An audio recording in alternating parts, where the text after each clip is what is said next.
इसको क्या हुआ? ये क्यों इतना फनफना रहा है? ये तुम्हारी याद में फनफना रहा है। तुम हमें बहुत अच्छी लगती हो।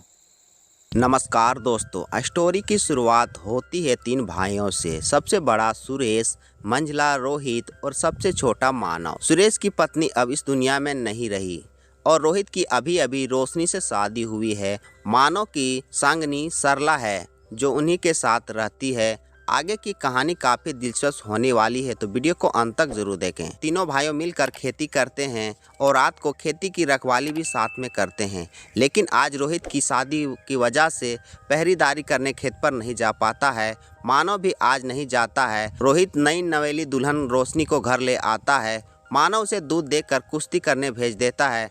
अब रात के हसीन पलों की शुरुआत होती है, जिसमें जिन्नी जेज, जो लंबे समय के बाद पर्दे पर लौट आई है, अपनी पूरी एनर्जी झोंक देती है। शुरुआत के 16 मिनट में आपको एक जबरदस्त इंटीमेट सीन देखने को मिलेगा। सुहाग रात अभी खत्म ही नहीं हुई थी कि अचानक पड़ोसी आकर बताता है कि सुरेश खेतों में जानवरों के बीच फंसा हुआ है। अम्मी ये सुनकर बुरी तरह रोने लगती है। रोहित और मानव भी बाहर आ जाते हैं। पूरी बात जानकर रोहित ठान लेता है कि खुद अपने भाई को ढूंढने निकलेगा। वह हरिया के साथ निकल पड़ता है, लेकिन उधर सुरेश अपनी समझदारी से खुद को बचा लेता है, मगर रोहित की बलि चढ़ जाती है। शादी के ही दिन रोहित की मौत हो जाती है। रोशनी जो दुल्हन बनकर आई थी, एक ही रात में विधवा बन जाती है। ये सदमा उसे तोड़ देता है। रोशनी ना खाना खाती है, ना ही पानी पीती है। सुरेश भी टूट चुका होता है।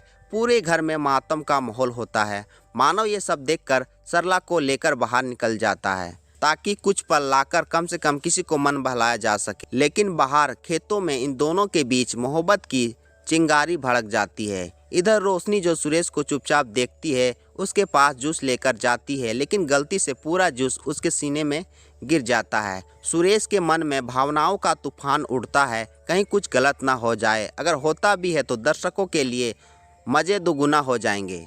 सुरेश अब खेतों में काम पर नहीं जाता है।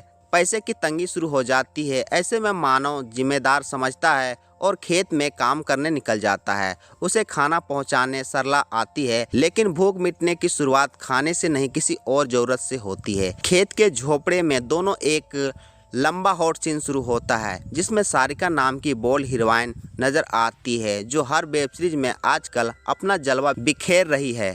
करीब 20 मिनट का ये सीन आपको बांधे रखेगा। इस प्यार की खबर किसी को नहीं लगती है, लेकिन कुछ दिन बाद रोशनी का पिता उसे वापस ले जाने आते हैं। वह कहता है, अब तेरा पति का मृत्यु हो चुका है, तेरा यहाँ क्या काम।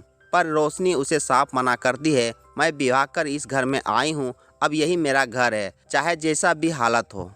रात को जब मानव खुले आसमान के नीचे छत पर सो रहा होता है, सरला चुपचाप उसके पास आती है और फिर एक और रोमांटिक रात शुरू होती है। लगता है रोहित की मृत्यु का इन दोनों पर कोई असर नहीं पड़ा है, इन्हें बस अपनी मोहब्बत का सूर चढ़ा है। इस खुले आसमान के नीचे 16 मिनट का इंटीमेट सीन फिर से दर्शकों को रिझा देता है। अब तो जैसे ये इनका रोज का नियम बन गया है। एक दिन रोशनी उन्हें देख लेती है और हैरान रह जाती है।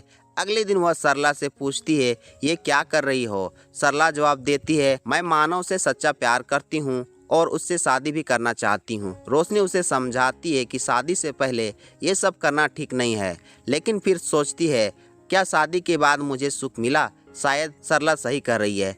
रोशनी खुद को रोक नहीं पाती है और कबाड़ खाने में जाकर खुद ही खुद चर्म सुख देने लगती है। ज्ञान ध्यान सब पीछे छूट जाता है, क्योंकि उल्लू की वेब सीरीज में भावनाओं से ऊपर एक चीज़ होती है, जुनून।